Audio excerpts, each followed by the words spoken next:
तो हे hello hello hello guys, आप लोग कैसे हो गाइस। तो गाइस, आप लोगों के लिए एक और नए वीडियो लेके हम लोग आ चुके हैं। तो आप लोगों को बताया कि ये वीडियो आने में थोड़ा सा लेट हो गया। ये क्या 2 दिन लेट हो गया। हाँ, कुछ और काम था मेरा, इसलिए गाइस मैं वीडियो नहीं बना पाया। लेकिन आप लोगों के लिए फिर से एक वीडियो लेके आ चुका हूँ। तो गाइस, आज हम लोग डीमन स्लेयर एपिसोड नंबर 19 के ऊपर, सीजन 1 एपिसोड नंबर 19 के ऊपर रिएक्शन और डिस्कशन और एक्सप्लेनेशन कुछ भी कहो, सब कुछ करने वाले हैं। आई होप को पिछले वीडियोस की तरह इस वीडियो पे गाइस ज़्यादा सपोर्ट करोगे। बहुत सारे बंदे सपोर्ट नहीं कर रहे, मुझे पता है। सब्सक्राइब नहीं कर रहे हो यार, सब्सक्राइब करो, हमारे चैनल को कर दिया करो, ठीक है। तो और ज़्यादा कुछ नहीं बोलते, पिछले वीडियो की तरह इस वीडियो पे मैं बोलूँगा सब्सक्राइब लाइक कर देना। और बहुत परसेंटेज कम है सब्सक्राइबर्स का, तो कर देना गाइस, ओके। लगभग 90% लोग सब्सक्राइब नहीं करते हैं, मेरे को पता है। तो सब्सक्राइब कर देना। तो गाइस चलो वीडियो को स्टार्ट करते हैं, आपको पसंद आएगा तो चलो jump in the video. I hope आपको वीडियो पसंद आएगा, चलो देखते हैं वीडियो। हेलो एनिमे लवर्स, स्वागत है आपका वाइपर एनिमे एक्सप्लेन चैनल पर। और आज हम देखेंगे डीमन स्लेयर के एपिसोड नंबर 19 को। अगर आपने अब तक इसके पिछले एपिसोड्स नहीं देखे हैं तो उनकी लिंक आपको डिस्क्रिप्शन में मिल जाएगी। तो चलिए तो जानते हैं। हमेशा की तरह गाइस, सब लोगों ने अगर मेरा वीडियो नहीं देखा अभी तक, पिछले वाला वीडियो जाओ जाके देखो, मजा आएगा। और गाइस प्रीवियस वीडियो में ज्यादा सपोर्ट नहीं मिला गाइस, उस वीडियो को गाइस देख लो गाइस, जिससे वो वीडियो भी थोड़ा रीच हो जाए। तो एपिसोड नंबर 18 को गाइस जाके देख लो और रीच कर दो। उस पे यार व्यूज कम आ गए तो यार इतना रिक्वेस्ट तो मान ही सकते हो, आप मेरे सब्सक्राइबर्स कर सकते हो ना, तो कर दो। ओके चलो वीडियो देखते गए। हैं आगे की कहानी को इस एपिसोड के साथ, जिसका नाम है हिनोकामी। अब तक हमने देखा कि तांजीरो और इनोसुके जंगल में अलग हो जाते हैं और तांजीरो का सामना रुई नाम के एक डीमन से होता है, जो कि अपनी बहन से लड़ाई कर रहा था। रुई तांजीरो पर अपना जाल फेंकता है। तांजीरो जैसे तैसे करके तो रुई गाइस के ये जाल जो से गाइस बचता 12 है, मगर किजुकिसन फिर में भी उसे एक काफी होगा, चोट आ जहां चुकी तक होती मुझे है। लगता है। और तभी पिछले वो वीडियो पर देखता है देखे तो कि पता इस है, जाल से वहां पे बोला गया था, वो जो जब उस लेडी को मारा गया था, लेडी डीमन को, एपिसोड नंबर 17 पे, उसने बोला था यहाँ 12 किजुकी में से एक यहाँ पे है। तो ने बोला था, तो शायद यही लड़का ही हो सकता है, मैं जस्ट गेस, ओके। की तलवार तक टूट चुकी है। वहीं इधर इनोसुके फादर डीमन से लड़ रहा होता है। तभी इनोसुके वहां यार, गियू आ जाता है और फादर डीमन को मार डालता हमारा है। एडास अब गिरी। इनोसुके गियू की इतनी स्ट्रॉन्ग पावर और स्ट्रेंथ देखकर चौंक जाता है। वो सोचता है कि गियू ने डीमन को ऐसे काट दिया जैसे कि वो कोई मक्खन हो। इनोसुके बस मन ही मन उसकी तारीफ करता रहता है और बड़ी ही रिस्पेक्ट से फैन उसे बॉय। देखने लग जाता है। पर जब गियू उसकी तरफ देखता है तो उसे इनोसुके बहुत ही अजीब लगता है। इसमें लाइक क्या दिख रहे हैं भाई मुझे, ऐसे आगे फाड़ के, ये कोई मतलब क्या, जो भी हो समझ लो आप लोग। गियू पलटकर दूसरी तरफ जाने लगता है और इनोसुके उसे चिल्लाकर इनोसुके रोकता यार, है, रुको। और कहता है कि तुम जो भी हो, मुझे तुमसे फाइट करनी है, क्योंकि हो तुमने गया अभी फिर अभी से 12 किजुकी अपनी के एक बात डीमन से को यार। मारा है। तो अब मैं तुम्हें हरा कर अपनी तुम्हारी जगह आ प्रताप से आवाज जाऊंगा, नहीं आएगा ताकि सबसे इनोसुके। स्ट्रॉन्ग डीमन स्लेयर मैं बन जाऊं। गियू ये बात सुनता है और जवाब देता है, मेरे पास इससे अच्छा आइडिया है, तुम जाकर और ज्यादा ट्रेनिंग करो। ये बात इनोसुके के दिल पर लग जाती है और वो भड़क कर गियू को चिल्लाता है। और वहीं गियू एक रस्सी खोल रहा होता है। वो ओ कहता है भाई, कि ये डीमन कोई 12 किजुकी नहीं था, क्या तुम्हें इतना भी नहीं पता?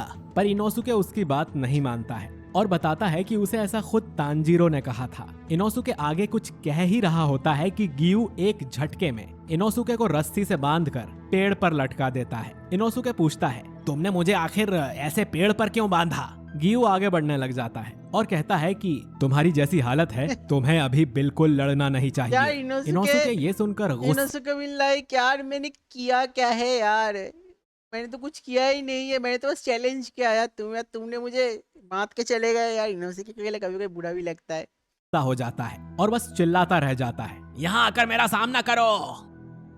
अब जेनित्सु, जो कि स्पाइडर डीमन के घर पर लेटा है, उसके पास शिनोबू आ चुकी होती है। वो जेनित्सु को हेलो कहती है, जिस पर जेनित्सु अपने ग्रैम्स को थैंक्स बोलता है। वो बताता है कि उसे अभी उसके ग्रैम्स ने शिनोबू हिम्मत इसे ना बचा हारने लेगा को बोला था, और इनोसुके जिस पर शिनोबू समझ जाती है कि ये मरने से पहले जेनित्सु की जिंदगी उसे अपने सामने दिखाई दे रही है। वो उसके पास बैठती है और एक बॉक्स निकालती है जिसमें इंजेक्शन और कुछ लिक्विड्स रखे होते हैं। वो कहती है कि मरने से पहले ऐसा उन लोगों के साथ होता है जो हार नहीं मानते। शिनोबू देखती है कि जेनित्सु ने धीरे धीरे सांस लेकर अब तक खुद को बचा कर रखा था। वो कहती है कि अगर तुमने ऐसा नहीं किया होता तो तुम अब तक मकड़ी बन चुके होते। और फिर वो जेनित्सु के हाथ में इंजेक्शन लगा देती है जो कि एंटीडोट है। जेनित्सु फिर नीचे की ओर देखता है जहाँ दो लोग हैं जो शायद शिनोबु के ही साथ हैं और उन इंसानों को बचा रहे हैं जिन्हें स्पाइडर डीमन ने पकड़ रखा था। दूसरी तरफ तांजीरो टूटी हुई तलवार लेकर दोबारा रुई के सामने लड़ने के लिए खड़ा हो जाता है। तांजीरो वो सोचता तैयार है है। कि ये जाल क्या रुई की बॉडी से भी ज्यादा स्ट्रांग है जो मैं इन्हें काट नहीं पाया, मगर इन्होंने तो मेरी तलवार तोड़ दी। वो तलवार टूटने के लिए सकोंजी और होतारो से माफी मांगता है और इतने में रुई उस पर दोबारा हमला शुरू कर देता है। तांजीरो सोचता है कि अगर मैं इसका जाल काट पाऊं तो शायद मैं इसके गले तक पहुंच सकता हूं, पर वो जाले ऐसे अटैक करते हैं जैसे वो खुद तांजीरो को देख पा रहे हों, जिस यार वजह से बहुत तांजीरो strong है भाई चाहकर ये। भी रुई के करीब नहीं जा पा रहा था। रुई लड़का- रुई पूछता है, क्या तुम रुई- अभी रुई भी नाम का जो अपनी लड़का कही है ना, बात रुई, वापस नहीं बहुत लोगे? strong है भाई। ठीक है, तो अब भुगतो। और ऐसा कहते ही रुई अपने दोनों हाथों से दो बड़े बड़े जाले तांजीरो के ऊपर फेंक देता है। उन्हें देखकर खुद तांजीरो उम्मीद हार जाता है कि अब वो नहीं बचेगा, मगर जालों के नजदीक आते ही उनके सामने नेजुको आ जाती है और तांजीरो बच जाता है। पर नेजुको इससे काफी घायल हो चुकी होती है और तांजीरो जल्दी से नेजुको को एक पेड़ के पीछे ले जाता है। तांजीरो उससे पूछता है, तुमने ऐसा क्यों किया? वहीं रुई की बहन बताती है कि वो लड़की अचानक बॉक्स से निकली और जालों के सामने आ गई, जबकि वो भी हमारी ही तरह है। पर फिर वो रुई को देखती है और थोड़ा सा घबरा जाती है। रुई की आंखें फटी यार रह सच जाती में। हैं और वो कांपता हुआ तांजीरो से पूछता है, क्या ये तुम्हारी बहन है? हाँ, ये मेरी बहन है। और देखता है कि नेजुको का एक हाथ तो बस कटने ही वाला है और उसे ठीक होने में भी टाइम लग रहा है क्योंकि वो अभी नई नई डीमन बनी है। रुई फिर खुद से उसी शॉक्ड फेस में बात करने लग जाता है। वो कहता है कि ये उसकी बहन है जो उसे बचाने के लिए अपनी जान की परवाह किए बिना मेरे जाले के सामने आ गई। ये एक असली रिश्ता है जो कि अब मेरा होगा। हाँ, बिल्कुल। वो एक साइकोपाथ की तरह बात करना शुरू कर देता है, जिस पर ये उसकी बहन ये- कहती है, ये पागल हो गया अब यार, सच में पहले से ही पागल था, अब और भी पागल हो गया। अब तक कुछ अब जो पागल की तरह कुछ करने वाला है, ये मुझे कि मैं लगता है तुम्हारी यार। इकलौती बहन हूँ, तुम मुझे छोड़ नहीं सकते। पर रुई उस पर जाल फेंककर उसके शरीर और गर्दन काट देता है और कहता है कि तुम वैसी बहन नहीं हो जैसी तुम्हें होना चाहिए था। उसकी बहन ये सुनकर रोने लगती है और एक और मौका मांगती है। रुई कहता है कि ठीक है, पहाड़ पर जितने भी इंसान हैं सबको मार दो तो मैं भूल जाऊंगा कि अभी क्या हुआ। और उसकी बहन अपनी गर्दन उठाती है और वहाँ से वैसा ही करने चली जाती है। फिर रुई गर्दन उठाने तांजीरो चली- को अकेले बात अरे हमारी हिंदी फिल्म के यार गोश्त की तरह। करने के लिए बाहर बुलाता है, जिस पर तांजीरो मजा आ सोचता रहा है है भाई कि देख के episode। ये इतने अच्छे से बात क्यों कर रहा है। रुई कहने लगता है, जो तुम्हारी बहन ने किया मुझे बहुत अच्छा लगा। तुम मेरी फीलिंग नहीं समझ पाओगे और वैसे भी तुम्हारी किस्मत तो मैंने लिख ली है, तो तुम्हें मरना होगा, पर मैं तुम्हें जिंदा छोड़ सकता हूँ। अगर तुम अपनी बहन को मेरी बहन बनाकर यहीं छोड़ जाओ तो मैं तुम्हें जाने दूंगा। तांजीरो सच में? शॉक हो जाता है। वो कहता है कि मैं ये पागल कभी हो नहीं गया करूंगा लड़का। और नेजुको कोई चीज नहीं है, उसके पास खुद की फीलिंग्स है, तो वो तुम्हारी बहन कभी नहीं बनेगी। इस पर रुई जवाब देता है, ठीक है, तो मैं उसे डरा कर रखूंगा जिससे वो मेरी बात मानने लगेगी। पर तांजीरो जवाब देता है, इस तरह डरा धमका पागल के हो गए फैमिली नहीं भाई। बनाई जाती है। रुई कुछ नहीं समझता और बोलता है कि तुम मेरी बात से सहमत नहीं हो तो मुझे तुम्हें मारना पड़ेगा। तांजीरो सामने आता है और कहता है कि अब मैं तांजीरो का तुम्हारा सिर badass पहले look काट दिखेगा। दूंगा। पर रुई इस पर हंसते हुए बताता है, ठीक है, देखते हैं तुम मार पाओगे या नहीं 12 में से एक किजुकी को। रुई अपनी यार दूसरी badass। आंख से Guys, बाल मैंने सही सोचा था, ये ही है 12 किजुकी में से एक यार। अब यार फाइट देखने में मजा आ जाएगा यार। हटाता है, जिस पर 5 नंबर लिखा होता है और वो हंसने लगता है। रुई फिर फैमिली के बारे में सोचता है। माँ बाप का अपना रोल होता है, वो अपने बड़े बच्चों को प्रोटेक्ट करते हैं और वो बड़े बच्चे अपने से छोटे भाई बहन को। वो एक दूसरे के लिए अपनी जान भी दे सकते हैं और अगर वो ऐसा नहीं कर सकते तो उनके जीने का कोई मतलब नहीं है। यार। फिर वो तांजीरो से कहता है, तुम्हारा रोल है कि तुम मुझे अपनी बहन दे दो। तांजीरो सोचता है कि ये 12 किजुकी में से एक है तो इसमें मुजान का खून होगा और मेरी तलवार भी टूट अब। चुकी है। रुई उसकी तरफ देखता है, क्या तुम ये सोच रहे हो कि तुम मुझे हरा दोगे? और फिर वो अपना एक जाल फेंक कर नेजुको को उठा लेता है और पकड़ लेता है। वो कहता है कि अब सब अपना रोल करेंगे और तुम यहाँ से जिंदा चले जाओ। नेजुको को गुस्सा आता है, जिससे वो रुई के मुंह पर नाखून मार देती है। तांजीरो को भी गुस्सा आता है और वो रुई पर अटैक करने आता है, जिस पर रुई उस पर जाल फेंक देता है और तांजीरो पीछे हट जाता है। तांजीरो वापस उसकी तरफ देखता है कि नेजुको गायब है। तभी उसे ऊपर से खून गिरता हुआ दिखाई देता है और अब गुस्सा हो तांजीरो जाएगा ऊपर मुंह तांजीरो करके यार। देखता है कि नेजुको को रुई ने हवा में जाल से कैद कर लिया है। वो जाल इतना टाइट होता है कि नेजुको को हर जगह से खून आने लगता है। तांजीरो डर जाता है, पर रुई कहता है कि वो भी डीमन है तो इससे वो मरेगी नहीं, लेकिन मुझे उसे सबक सिखाना पड़ेगा ताकि वो ऐसा ना करे। मैं उसे यार। ऐसे ही रात भर टांग कर रखूंगा। अगर वो नहीं मानी आजू तो बिल दिन बुरा में लग रहा है जलकर यार। मारी जाएगी। तांजीरो दोबारा रुई को मारने आता है और इस बार जाल की वजह से गिर जाता है। रुई उसके पास आकर उसे लात मार देता है। तांजीरो पेड़ से टकरा जाता है और वो संभल पाता उससे पहले ही रुई उसे वापस मार देता है। वो यार, कहता है कि तुम्हें ऐसा तांजीरो का लगता बैलेंस है जो ना कर कि अगर तुम मेरे पास आए तो मेरा गला काट दोगे, तो ट्राई करके देख लो। रुई उसके पास आता है और जैसे तैसे करके तांजीरो की तलवार उसके गले पर लग जाती है, मगर उसकी तलवार रुई के गले पर खरोच तक नहीं कर पाती। रुई फिर अपनी डरावनी आंखों से तांजीरो को देखता है और कहता है कि तुम मेरे सामने नहीं टिक पाओगे। रुई ना दोबारा गुस्सा उसे लात मार देता तांजीरो को जितना गुस्सा दिलाएगा तांजीरो और ताकतवर होता चला जाएगा यार। है। उसने आगे कहा कि मेरी बॉडी मेरे जाल से भी स्ट्रांग है और तुम तो मेरे जाल ही नहीं काट पाते, तो मेरी बॉडी क्या काटोगे। नेजुको ये सब बस दूर से देखती रहती है। तांजीरो सोचता है कि ये डीमन बहुत स्ट्रांग है और इस जैसे डीमन से मैं पहले कभी नहीं लड़ा हूँ, तो क्या ये है 12 किजुकी की असली पावर जो मुजान के जैसे हैं। नेजुको की आवाज से रुई परेशान होने लगता है और उसका जाल और टाइट कर देता है, जिससे नेजुको और ज्यादा घायल होने लगती है। तांजीरो उसे ऐसा ना करने को कहता है, यार। ऐसा मत करो, जिस पर रुई जवाब देता है, बहुत अब से tone मैं credit है इसका ये। बड़ा भाई हूँ, तो यहाँ मेरी चलेगी।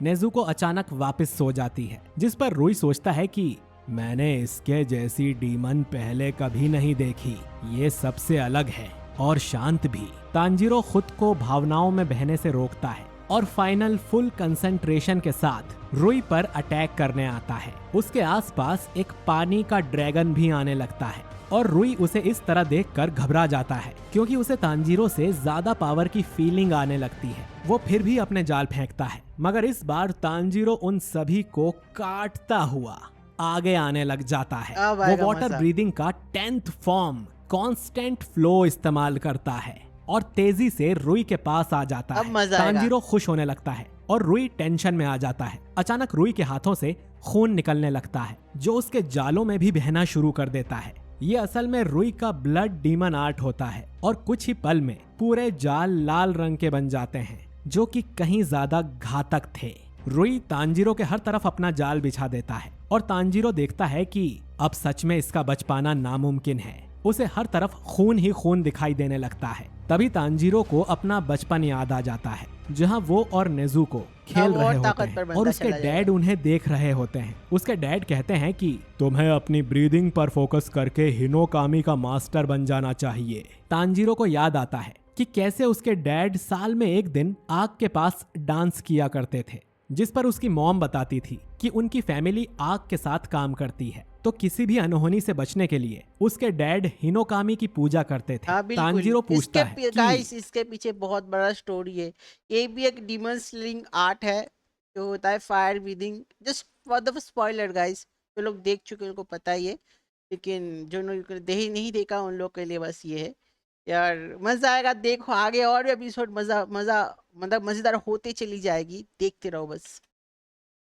डैड हमेशा बीमार रहे हैं, तो वो बर्फ में इतनी देर कैसे डांस कर रहे हैं, जिस पर अगले दिन उसके डैड उसे ब्रीदिंग टेक्निक के बारे में बताते हैं और वो आखिर में कहते हैं कि मैं चाहता हूँ कि मेरी ये कला और इयररिंग्स मेरे मरने के बाद तुम्हें मिल जाएं। तांजीरो प्रेजेंट में आ जाता है। वो भी हिनोकामी कागुरा डांस नाम की एक टेक्निक इस्तेमाल करता है, जिसमें उसका वाटर ड्रैगन आग जैसा लाल हो जाता है और इससे वो उन सभी लाल जालों को भी काट देता है।